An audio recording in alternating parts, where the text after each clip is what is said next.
Johannesburg, like other South African cities, indeed like other African cities and global cities, is of course facing a crunch because of the disruption caused by COVID-19. Question is, how does the city begin to reconstruct its finances and structure a plan so it's able to exit the pandemic and be able to supply the services that are needed in the future. For our conversation today, I am joined by the member of the Mayoral Committee for Finance, Councilor Jolidee Matongo. Councilor, thank you for joining us. I wanted to begin, first of all, by perhaps getting a sense from you, just in terms of how you plan to make sure that Johannesburg moves forward as we get out of this COVID crisis and the kind of plans that you put on the table.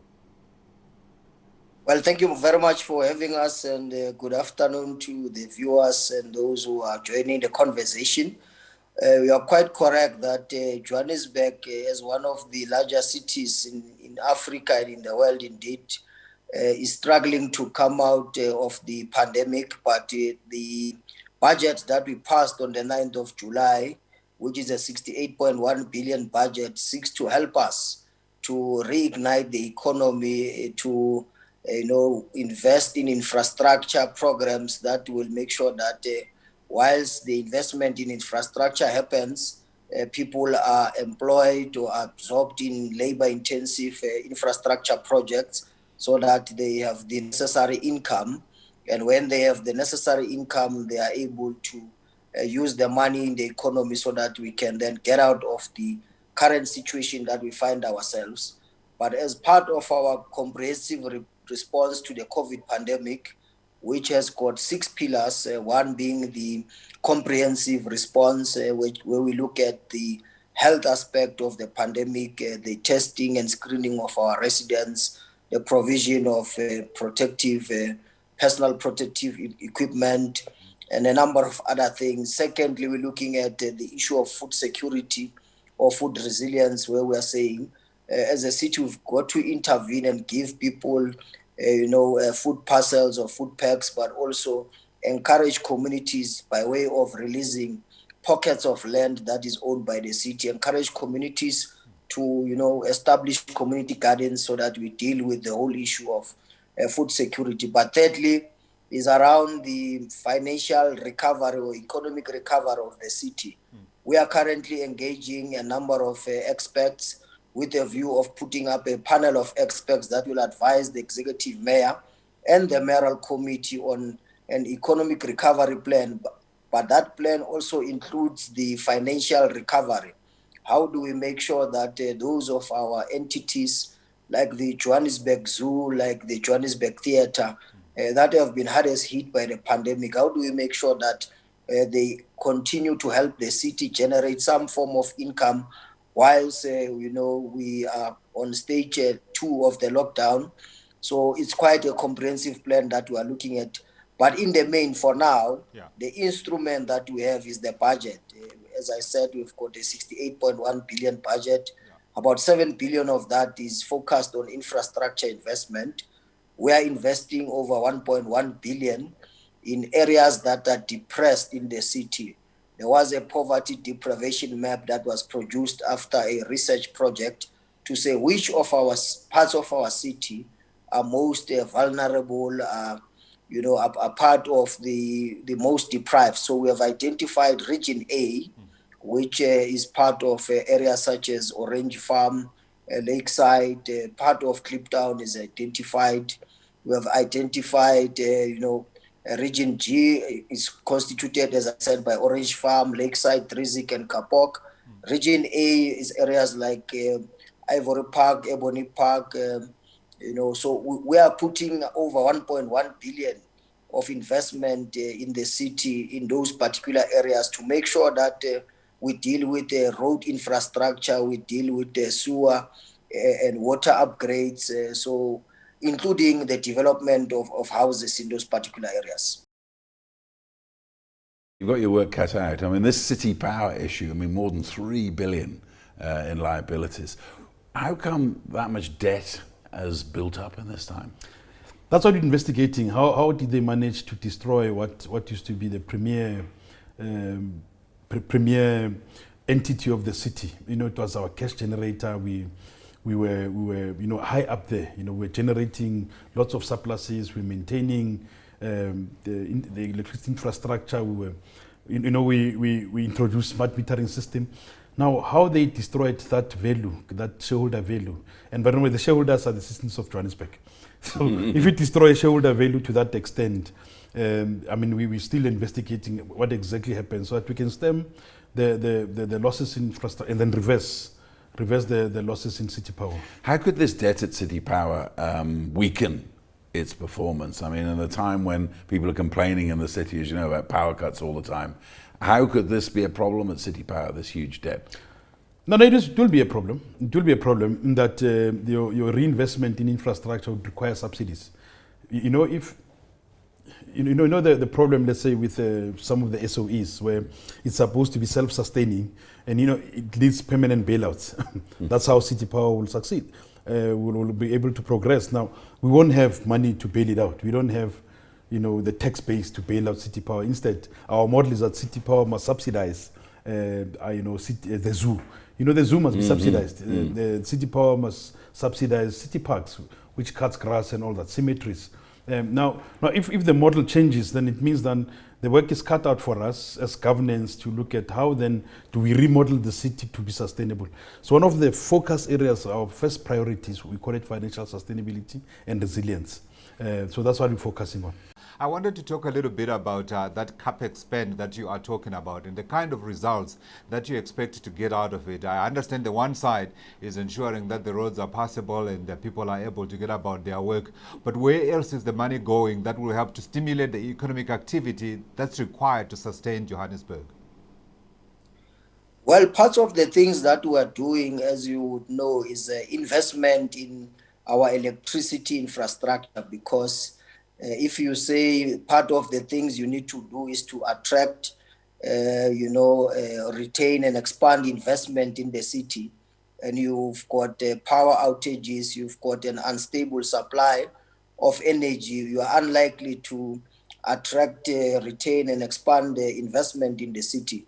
So we are over the next, over the medium term, we are investing a lot of money within City Power for the development and expansion of our infrastructure, the maintenance and repairs of the power infrastructure, so that we have got a reliable supply of electricity within the city. Yeah.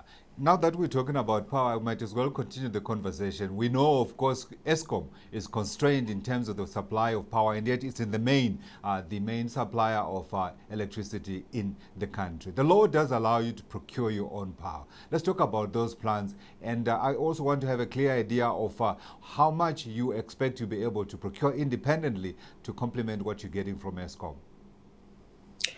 Well, you're quite correct. We intend to turn City Power, which is an entity of the city, into a energy company, not necessarily a electricity company. We have asked City Power to put together a turnaround strategy, which they have already done. Part of the response from City Power says we've got to look at the solar energy solution. As the city rolls out the housing developments over the next 12 months, we are putting up about 3,500 housing units. So we expect that as Joshko and the housing department roll out those particular housing units, the solar solution will be part of the development of those 3,500 units. So we are looking at gas as well, because at a particular point in time, we had Igoli Gas, which was an entity or a company of the city, but has since been put in the private hands. So we are looking at the provision of gas as one of the alternative sources of energy. But currently, we are working with the Kelvin Power Station. Yes. We are looking at taking more and more units from the Kelvin Power Station. We are in power purchase agreement negotiations at the moment to see if we can't get at least an additional 200 kilowatts from Kelvin Power Station, because if we get that, we should be able to power in the main the northern part of Johannesburg, and then we can use our other resources of city power to power the rest of the city. Yeah. But it's not going to be an easy process. The energy problem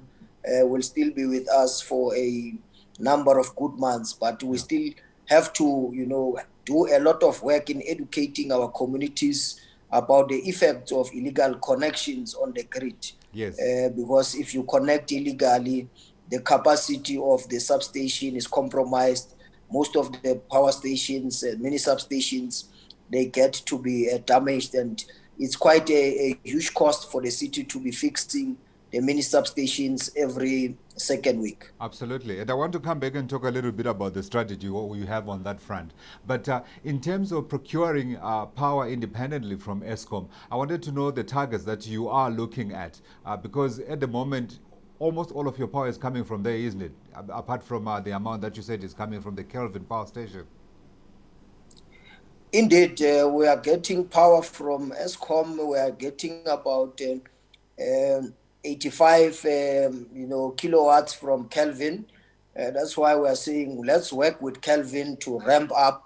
If we can get an additional 200 kilowatts from Kelvin, that would make us be able to supply most parts of the city. We will still use Eskom, but we have indicated to Eskom that look, we've got too many problems with the security of supply, in particular in most areas such as Soweto. Soweto has got about 40%, if not 45%, of the population of Johannesburg, and that's where the problem is. So we've got to look at the infrastructure in Soweto to make sure that it's up to speed, it can take the volumes that are required, but also emphasize the issue of illegal connections into the grid compromises the whole system.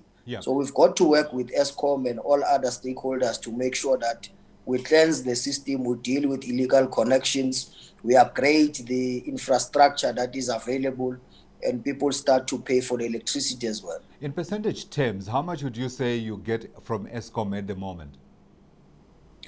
Well, I wouldn't know because I'm in the finance side of things. I wouldn't know the number of kilowatts that we get. I know that we get 85 kilowatts from Kelvin because I was part of a site visit to Kelvin. But all I know is that we spend about 1 billion a month paying Eskom for the supply of electricity in the city. Councillor, do you know if there's a limit to how much independent power you can procure? And I don't know if you know also whether you would be able to get much more extra independent power at the moment. Well, I don't know. I'm not an expert in the energy space, but I'm sure that if we ramp up with Kelvin, we still have to maintain city power at the moment, Eskom at the moment, so that we do not compromise the supply of electricity. But we are looking, as I said, at a number of options.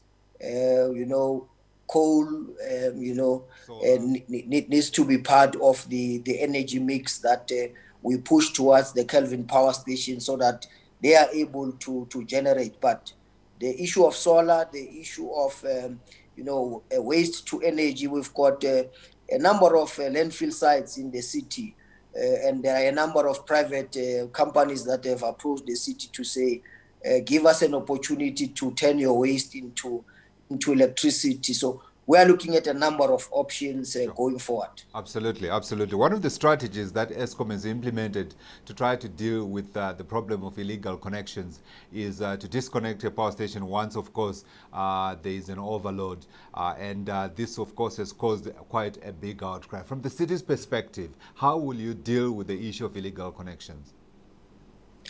Well, as I said, we've got to work with Eskom and all role players. There is currently an interdisciplinary and intergovernmental team that has been set up, led by the mayor who oversees that particular team. On the operations side, MMC Matongo, who's responsible for issues of city power, is involved, including Eskom officials and city power officials. So the issue of illegal connections is one of the big issues that this particular team is looking at. Because one of the things we are saying to the team is that, in particular in Soweto, because if people are on conventional meters, it's a free-for-all type of a situation. Let's go in there, do an audit that ESCOM always does. If people are saying there's a power mini substation that is blown up and there's no power, the first thing to do is to check what is the problem. Obviously, in most instances, is the overload. So ESCOM would go in and then do an audit of those particular, houses and businesses around that particular mini substation. And when they find that there are illegal connections, they will disconnect and then, try and normalize the situation. But going forward, we are saying, get rid of, the conventional system. Yeah. Put prepaid meters on the ground so that you also help ESCOM and City Power to collect the revenue. Yeah. Because the postpaid system is proving to be a nightmare as it relates to revenue collection. For sure. People switch on the lights, they use the electricity, they wait for a bill, you send a bill, they don't pay the bill. But if you are in a prepaid system, you have a meter, you've got to go to the vendors, buy the token and come and punch the token into the system, then you've got power. Yeah. So that's one of the things that we are doing. But it's going to take a lot of effort and a lot of education with our communities to make sure that we are all on the same page, that you can't have a free electricity. We can provide free electricity for indigent households, but not everybody can get free electricity. It's a service that people have to pay for. Absolutely. We're going to talk about the money issue this side, but I wanted to know, do you have a number in terms of people who have prepaid meters now that you say are better in terms of revenue collection? Well, about 40% of the people across the city have got prepaid meters. Okay. But one of the things that we are checking with City Power, because that's one of the areas we have identified. People can have prepaid meters, but those prepaid meters can be tampered with. We are told stories all the time that the very people who come to install a prepaid meter would, after installing it, advise you that we can make a plan for you. If you give us an extra 500, we can manage the meter. It will go slowly. You don't have to be paying a lot. You can just recharge by 50 Rand a month, even if you are consuming 1,000 Rand. So we are saying, whilst we're going the route of meters, we need smart technology that will ensure that any interference with the meter, we can pick up offsite at a central City Power, facility to identify that this particular power meter has been tampered with. They do already have technology that detects if a meter has been installed but is not recharging as expected. Then they send out the inspectors to check if the meter is working and so on. So measures are in place to deal with the problems. Cumulatively, if you under budget on revenue and you do nothing on your expenditure line item, then it means you're going to, you could be in deficit over time. So budgeted revenue is low, and then even in the low budget revenue, you still under collect by 5%. Now 5% of 30 billion is a lot of money. It's 1.5 billion rands. So if you don't have cash of 1.5 billion rands that you under collect, then Chris, you're heading for a disaster. But surely as well, with the economy where it is at the moment, it must be very difficult to get fresh revenue in. And bearing in mind rates and taxes, there are a few people paying these days, companies closing down, problems with collection from hard-pressed consumers. How are you going to sort things out in the face of all of that? No, you're correct. That the downturn in the economy is putting pressure on the customer. And we have a problem in the city of Johannesburg, Chris, that we're not number one on what we call the consumer's wallet. We've done research that people prefer to do other things. They pay their DSTV subscriptions. Others play the lotteries number 2, pay school fees, pay transport. We rank number 5 and number 6. And part of the work we're trying to do is to elevate the city ranking in people's wallets and purses to around number one or number two, because people are hard pressed. There's contraction in people's real disposable income, and people are now beginning to pull back on some of the services. There's no paying, so there's pressure. There's pressure on the city budget. Not only that, there's pressure on the national fiscus. Now the transfers that come to sub-national government, both province and local government, is under pressure. The local government envelope, we know for a fact, is going to be reducing. Now, equitable share is going to go down. The conditional grants are going to go down. So you need a city now that generates its own income, because the city of Johannesburg relies about 65 to 70% on its own income generation. Now, if that reduces to around 50%, then it automatically means that we can give quality services to residents. Let's talk about what's key to all of this, your ability to be able to collect enough revenue so you are able to spend it on the infrastructure projects we're talking about and other social services that are required. Where are we in terms of that revenue collection rate? Well, with the pandemic, I think in the month of April, May, and June, we were hardest hit by the pandemic, and most of our ratepayers or customers could not come forward, because by and large the customer centers were also closed, and people couldn't move and move around freely. Some lost their jobs. Some, whilst they continued to be at work, received less pay than what they would normally receive.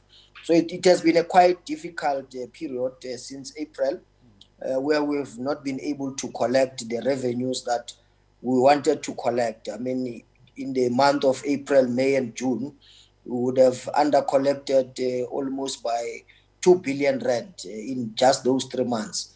In the month of July, we still have to consolidate, the figures, but the preliminary figures tell us that it could have been around another additional billion.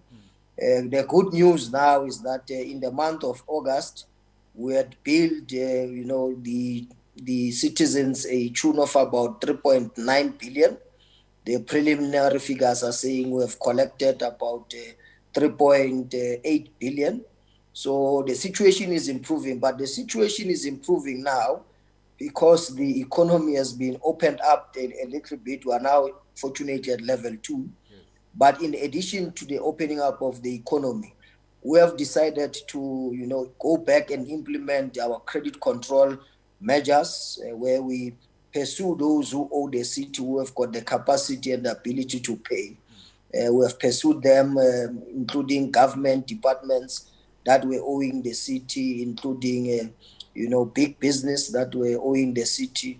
We have made it deliberate that the staff of the City of Johannesburg themselves, including councillors, must be pursued, because if we go for, ordinary residents and pursue them and ultimately cut their water and electricity without us starting internally with the councillors themselves who always shout that people must pay, without us going for the staff of the city who get a full pay regardless of the lockdown, we might be seen not to be fair to the residents of our city. So the credit control measures that have been put in place have already assisted us to at least achieve the 3.8 billion out of the 3.9 billion that was paid. Absolutely, absolutely. And I think everyone will applaud you for that. But I wanted to talk about the strategies that you implemented once you saw that your revenue collection efforts were obviously below par because the economy was closed. What we have seen with private companies is that they go for cost cuts to make sure that they're able to contain the ability to sustain themselves as a going concern forward. What measures has the city taken to reduce costs as a way of dealing with the revenue shortfall in revenue collections? Well, what we have decided to do in the current approved budget is to say, what are those things that are nice to have in the city, things that we can forego if we don't have, for instance, the purchase of many new animals in the zoo. will that affect, the livelihoods of the people of Johannesburg? And we took a view, do not spend the money that we had intended to spend in purchase of the animals. We looked at the Joburg city theaters and said, if we invest a lot of money now in the theaters, does that help us given the current national lockdown? And we thought it will not help. So we cut a lot of expenditure on our city theaters. We gave them some resources to prepare themselves. For instance, we gave them money to install generators, because one of the biggest problems they had was that even if the theaters are open, when you've got a show on stage and we've got load shedding, it affects the revenue streams of the theaters. So we have allocated money to say, because the theaters are not operational in full now, let the work be done to install the generators, so that when we go back at some point to level 0, we should be able to get the theaters up and running, and there's no interruption when they're supposed to generate the necessary revenues. We have looked at issues such as catering, to say it's of no use that we must spend money to give food to people who are attending meetings in the city, like ourselves as councillors, especially now that the meetings are conducted virtually. So why do we spend money on food? Because we are not sending Uber Eats to the councillors during the meeting. So we have cut quite a number of things in the city to make sure that we are able to save the conferences as one of the things, and the makhutlas. Remember, from time to time we go out as the mayoral committee, the councillors go out on a 3-day sleep out occasion to plan and strategize going forward. So we have decided things such as sleepovers must not happen, so that we curtail the money. International travel is one of those things that we have had to look at, to say not everybody must be going. If it's absolutely necessary, it must be people that are going to go out and try and get investments for us, not people who are just attending a conference and coming back, and the outcomes of that conference are not even implemented to take the city forward. So a number of cost-cutting measures have been put in place to make sure that we mitigate the revenue losses that we have. Yeah, so that's what you have done in terms of trying to clamp down on some of the costs. But one of the things that you haven't done, Councillor, if I may say so, is around the issue of salaries. Now, private companies, when this crisis hit, had to cut salaries of employees. But in the city, you have not done so, but have actually increased. So you can understand when people say, but why are you increasing people's salaries, when perhaps just having a salary at the level where you are would be good enough, especially given the fact that the bulk of the people who pay rates are receiving less money than they were doing before COVID-19 struck? Well, I think the issue of salaries has been debated over a period of time. You know that the salary increases for the employees of the city is not determined by the city itself, but it's determined at a national level through a process of negotiation and bargaining between SALGA, which is the employer body, and the unions. So as a city, we've got to budget for it in case the unions and the employer body SALGA agree on a percentage increase. Because the danger would have been, we do not budget for a salary increase, and the unions, including SALGA, the employer body, agree on a percentage increase, and when you go back, you don't have that in the budget. So we took a cautious view that says, let's budget for it. If it doesn't happen, we still have the resources to redirect to other service delivery pressure points, but also took a view that, look, the increase of councillors is determined through a process. The president has appointed the Public Office Bearers Remuneration Commission, which advises the president on whether people like judges, parliamentarians, councillors, and so on should get a salary increase or not. So we await the president to pronounce after being advised by the commission that has been set up. It is most unlikely that councillors will get a salary increase in this particular new financial year, though we have budgeted for that particular increase. If it doesn't happen, we still have a window of opportunity in January or February next year to pass a special adjustment budget, redirect that percentage increase to, service delivery issues, as it were. One little question I had forgotten to ask you is around the impact of property rates, especially given the way the pandemic has recreated this whole work environment. And some people are suggesting that the pandemic may well have killed the office, which may be a little bit of an exaggeration, but certainly there might well be an impact in terms of those people who need to work from home and those who come into the office. Have you seen anything that suggests that that may be a strategy that may well hit your revenues? Well, it's something that we are concerned about. Even the city itself, most of our staff are not in the office; they are working from home. So it's quite something that we are planning around to say, as we move forward beyond the pandemic, what is the future of work? What kind of workers will we have? What kind of work systems and processes will be in place? I mean, we are having this discussion now. I'm at home. I'm not in the office. So why would we need offices in the future?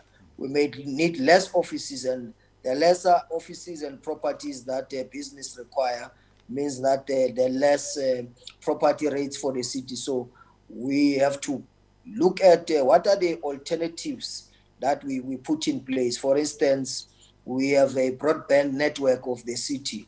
How do we use the broadband fiber network of the city, to make sure that we generate revenue? Because when you work from home, you need to be connected to the internet. So we've got to use our asset to still get you into the system so that you pay us in a way. So we're looking at whilst you are at home, we can still catch you to contribute to the revenue of the city. It's a continued program. It was started by the former Mayor Pakstawu. We then identified 4 types of infrastructure. We identified backlogs. We have to deal with backlogs. So it has got backlogs. Alex has got backlogs. But the backlogs are growing because as people come into the city, they settle on the margins of the city. They come, basically they're transferring rural poverty into urban poverty. Poverty in the urban areas. So we'll deal with backlog infrastructure. 2, there's aging or aged infrastructure in the city. Joburg was discovered gold was discovered in 1897. Joburg started 1902 or 03. Some infrastructure has been built, since then. We need to upgrade that infrastructure. Climate change, there's a rainier season now. The rain is heavier and much more intense. The stormwater system can take. So if it floods and the M1, M2, floods, causes a gridlock. People divert into the inner city. What happens? The economy can work because it's a gridlock in the inner city. So we have to upgrade the infrastructure. Thirdly, we have to deal with economic infrastructure. I make an example that if you go to an area like City Deep, we've got a dry port there. The containers in the dry port. The roads, because of trucks, the roads are bad. So we have to upgrade the roads, ensure that this movement of goods and services, it's flawless. So that will focus on. And lastly, social infrastructure. But for every rand we spend as a city, we want to attract private sector to join us in upgrading the infrastructure, and we are on that drive. Councillor, let's turn our attention to infrastructure. Let's talk about the amounts that you are spending. I know you've already spoken about what you're spending on City Power. What about the other sectors of the economy? Where are you putting that money? The capex budget is about 7.5 billion. We are spending the money in a number of areas. As I said, 1.1 billion is being spent in Region A and Region G, which are the most deprived areas in our city. What we are doing with that money is to make sure that we deal with the issue of gravel roads. The roads must be tarred. The sewer must be upgraded. Issues of sanitation and stormwater must be dealt with in those particular areas. So this investment, we think, is going to help us, firstly, to make sure that we upgrade the infrastructure. Secondly, ensure that small businesses participate and benefit in this rollout of the infrastructure. But thirdly, make sure that the residents who are unemployed and poor in those areas will, for a period of time, I think about 6 months to 12 months, be active participants in the projects, and they get an income. So that's the one project. But in addition to that, we're allocating 800 million to the transport department for the purchase of Rea Vaya buses, to make sure that we roll out the Rea Vaya, bus rapid transit system, so that, the transport system is quite important to the economy. If you are unable to move people from point A to B quickly, you may have a problem. So we are rolling out the phase 1C of the Rea Vaya system. As I said, the allocation is 800 million. We are also rolling out through City Power an infrastructure program. Over the next 3 years, we have given them 2.6 billion to roll out the electricity infrastructure, to make sure that there is public lighting, to ensure that the mega housing projects that we have, they are provided with electricity. Repair and maintenance of the electricity infrastructure is quite critical as well. Yes. We're also investing in, pick it up, about 3 billion over the next 3 years, to make sure that we deal with the issue of, landfill sites, the issue of illegal dumping. Interestingly, in Pick It Up, we are getting cooperatives across all the 7 regions of the city to participate in a program to keep the city clean. Sure. These cooperatives will in turn themselves appoint a minimum of 15 people per ward. The job of those people will be on a full-time basis, Monday to Friday, be able to clean the wards where they are staying. So we are investing in that particular area as well. We are investing in housing developments. As I said, we are generating or expecting to generate about 3,500 housing units in 4 regions in our city: Region A, Region B, Region D, yes, including Region D. Remember, Region A and Region G are the most deprived. So we are looking at, provision of housing infrastructure in those particular areas. But in addition to the housing units and the work that we are doing, we have set aside an amount of 156 million for the upgrade of hostels that we have in the City of Johannesburg. Sure. We have set aside 105 million for the upgrade of flats and old age homes that we have in our city. So those are some of the investments that we are putting in place. But also we are investing money in terms of the construction and completion of clinics across the city. So one of the people I follow on Twitter is the Finance Minister, Tito Mboweni. And each time he was able to travel last year, he always marveled about the cleanliness of Kigali. And I was just going to put it to you that could that be something that you could perhaps, pursue, one as a way of engaging with residents and working with them to keep the city clean, and also in itself as a way of making Johannesburg stand out? Indeed, we have already started with a program earlier this year, a program called Cleaner Joburg, led by the executive mayor with the assistance of MMC Matongo, who's responsible for Pick It Up. It's a program that is really aimed at engaging the residents of our city actively in ensuring that we keep the city clean. So Pick It Up, the allocation that they have, as I said, we've got the cooperatives that must be in place. Yeah. We've got 15 people that must be employed per ward to deal with the issues of cleaning. Yes. But the Cleaner Joburg Reloaded campaign, because during the level 5, 4, and 3 lockdown, we couldn't go out on the streets and do a lot of this work. Yeah. So there is a Cleaner Joburg Reloaded campaign that will be unleashed in the next few weeks, so that we keep Johannesburg clean. Yeah. How has been take up on that front? Because I know that the Rwandan one, of course, is enforced by the government, and then the communities themselves take it upon themselves to make sure that their neighbor actually participates. But from what you have seen from the residents of Joburg, is it something that they would be enthusiastic about? Well, when the campaign was launched earlier in the year, there was a lot of excitement because you get all people from all spheres of society participating. You have politicians like the mayor participating.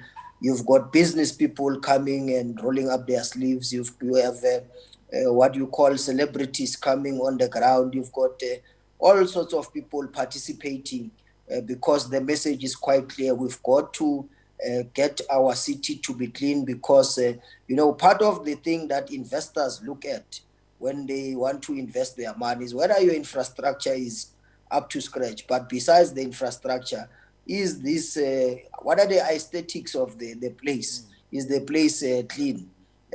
Besides the issues of safety, which are well documented. So the issue of putting Cleaner Joburg back on the map and ensuring that all of us participate has been well received by residents, and we hope that as we roll it out in the next few weeks and so on, the residents will participate and all of us will have a chance to at least sweep the streets. Absolutely. It will only get better if all of it is voluntary, of course, without question. Then it is sustainable. In the headlines, in the past few weeks and months, corruption has been a scourge that the government has been tackling. The president has gone out on a limb and said, we are guilty as a party because we are the ones who are at the forefront in terms of trying to make sure that, one, this should not be happening. And secondly, that we ensure that those who have been caught with their hands in the cookie jar are dealt with. From a city perspective, what measures are you taking to ensure that when you sign off that R1 million or 250,000 rand, it goes to the intended purpose? Well, it's quite an important subject matter for us as a city as well. There are processes in the city as it relates to procurement. We follow the Municipal Finance Management Act. We've got our own supply chain management policy as well. But one of the critical things that have been put in place is to ensure that in all the mega or major projects that are to be rolled out, we exercise or implement what we call the open tender system, where members of the public and those from business who have an interest in bidding for whatever tender it is have got an opportunity to come and see for themselves how members of the bid evaluation committee are handling the process.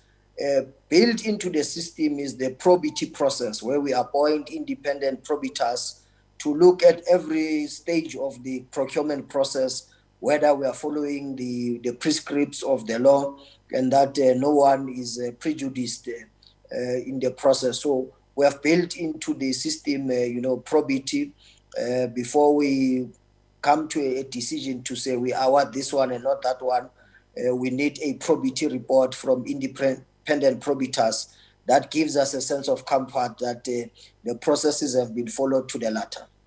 I would imagine there would be others who are unhappy with those stricter measures to try to make sure that the money is spent where it is supposed to be spent. In terms of dealing with internal individuals who perhaps may be impeding those processes, Councillor, how do you deal with that? Because we have seen controversy when the president said, if you are fingered in terms of wrongdoing, you should step aside until the process of clearing up is done. And others are saying, no, that's not fair. Why are we not waiting for the courts to first pronounce that you are guilty before action is actually taken against you?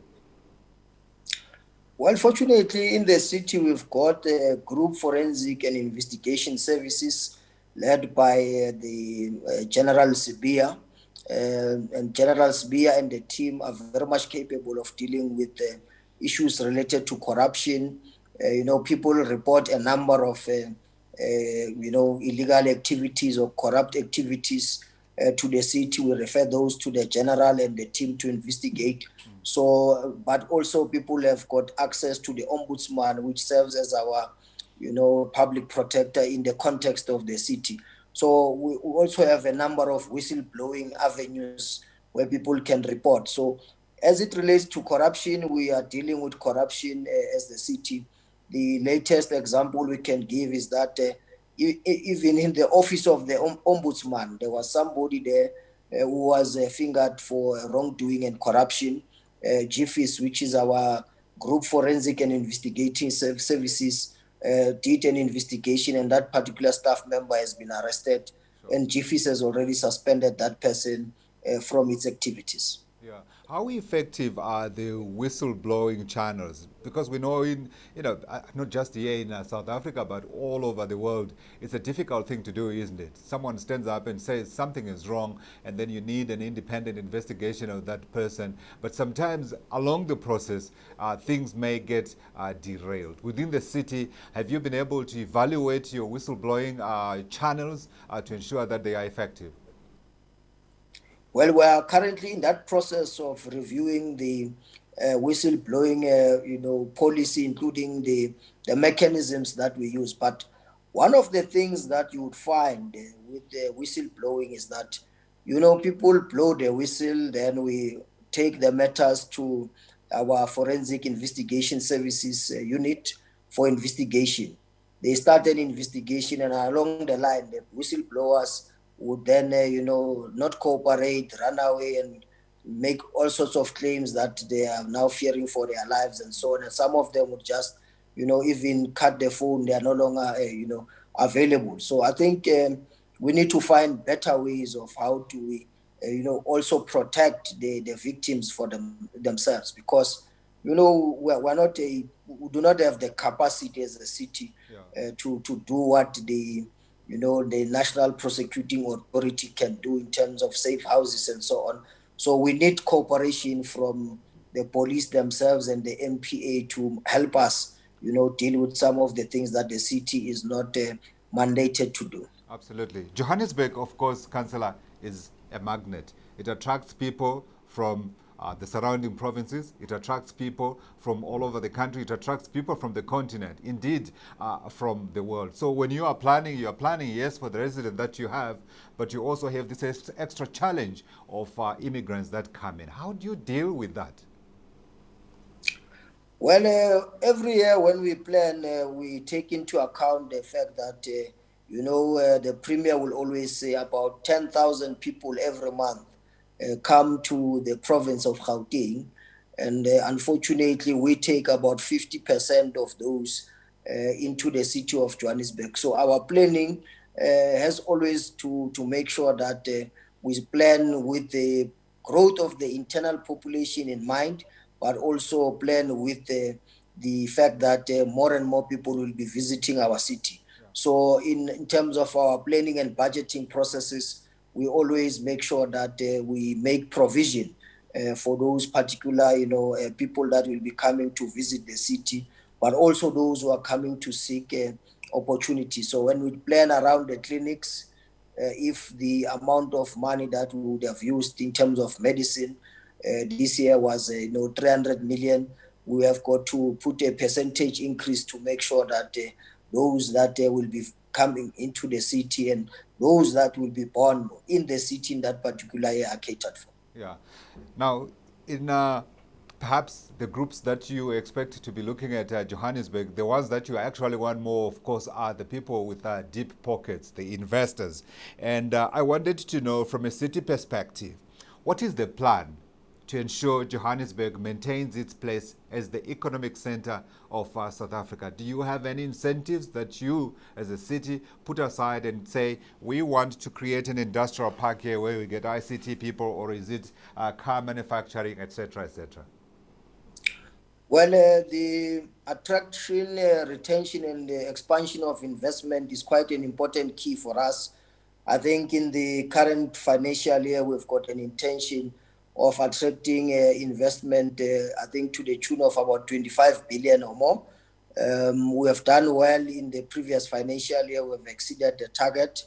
One of the key things that we are looking at is those programs in the inner city, the regeneration of the inner city, where we look at, city-owned buildings and buildings that we can, give out to the public, to the private sector for redevelopment.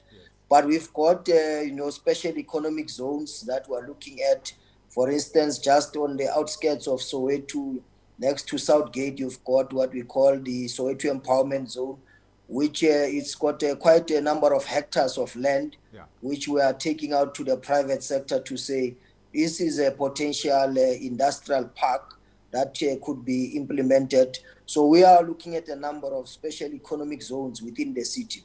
But one of the things that we are doing is to say, investors complain all the time about the speed with which the city, approves some of the applications. So we have put together an interdisciplinary team among city officials that is meant to fast track the application processes. So if people are applying, for instance, to make sure that there is bulk infrastructure that is put, so we need, Joburg water, we need city power, we need Joburg roads. So we've got an interdisciplinary team that looks at those applications that will yield high levels of investment in the city. Absolutely. But obviously there are other interconnected issues of safety. We are putting now on the ground in the new financial year at least 10 law enforcement officers per ward in the city to help us in the fight against crime. We are rolling out the city CCTV cameras across the city, which are then controlled in the intelligent operating center in Martindale, where we've got a number of people who are sitting on a daily basis looking at the screens, looking at across the city, to see if there are no criminal activities. And once they pick that up, they then inform the officers on the ground so that we deal with crime. I had a conversation with the U.S. ambassador to South Africa, Lana Marks, and she was talking about more than 600 American companies that are focused on South Africa with business that are running here. And then she was also getting very excited because she was saying there are a number of American companies asking questions about investing in South Africa. And I would imagine Johannesburg would be one of those places that they would look at. As a city, do you have specific countries that you are looking at that potentially could be looking at this city and saying we would rather operate from Johannesburg than, say, Cape Town? Well, we're looking at everybody. We're looking at obviously the BRICS countries to work with us, but just outside the borders of South Africa, Mozambique, Zimbabwe, Zambia, those countries, there's quite a lot of people from those areas that come into Johannesburg and try and set up, a number of, firms and industries. So whilst we are looking abroad, part of the things we are looking at is the pharmaceuticals, the sector itself, because, in areas such as Midrand and Sandton, we've got to ensure that we bring these pharmaceuticals in the space as well. So we are looking not specific at anybody, but across the board. But it must be people that are going to help us with those sectors of the economy that we are looking at. Because as a city region, Gauteng, it is quite clear that the priority around the city of Tshwane would be the automotive sector.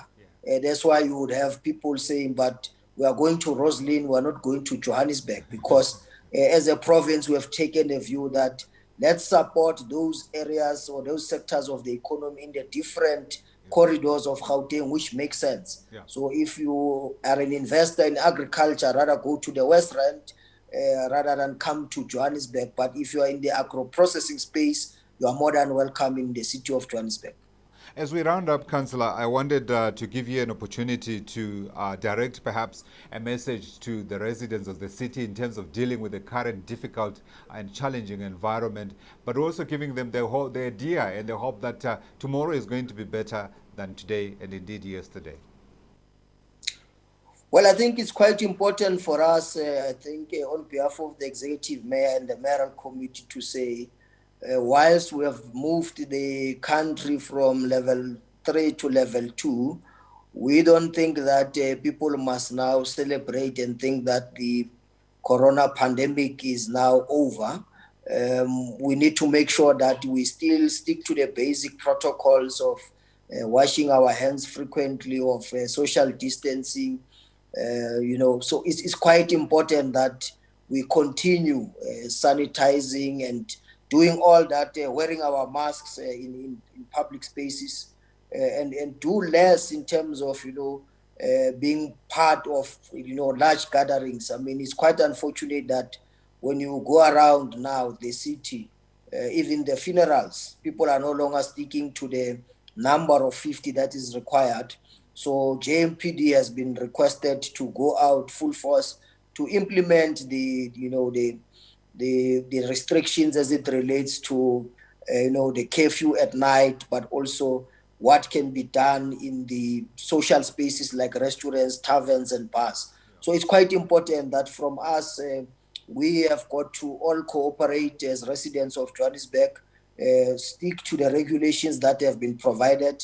But as I said, as the economy opens up a little bit more, we see from where we are sitting that a number of businesses are going back to normal, and we think that the city and South Africa and the world will be better than the period that we find ourselves of a pandemic.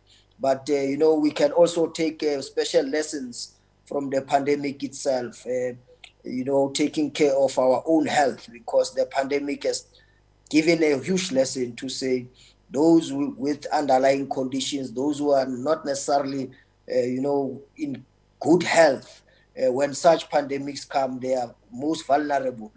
But also the issue of saving. I mean, if you have not learned that you've got to save money every month in case of in case of rainy days, you may not have learned the greatest lesson that the pandemic has, given to all of us. So we are still hopeful that, working with the residents of our city, the plans that we have will help us, go beyond the pandemic and rebuild the economy of Johannesburg and ensure that Johannesburg indeed becomes a world-class African city of the future.